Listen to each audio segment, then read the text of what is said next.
Hello and welcome to Smooth Fusion Sitefinity tutorials. In today's video, I'm going to show you how to use the Sitefinity out-of-the-box video module and widget.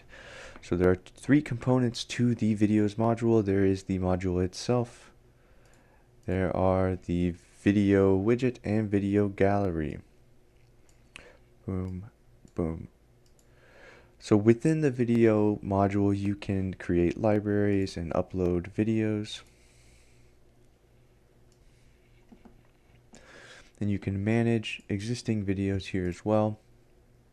So we've already have uploaded our videos, and once you're on your page and you've added your video widget or your video gallery widget, the first thing to do is go into edit, select the video that you wish to show. You can control the aspect ratio as well as the template that you have stylized for it. In this case we have banner and then default. Next we have the video gallery widget, which if you have styles, you will be able to choose those here. Under list settings, you can select the library you want to choose from, or whether it's a single library or filtered by certain characteristics.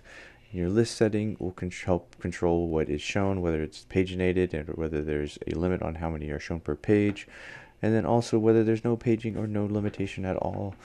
And you have your sort order, your thumbnail size, your template that you'd wish to use with it, which if you had a template, it would just show here. We do not on this site, so it will not appear styled.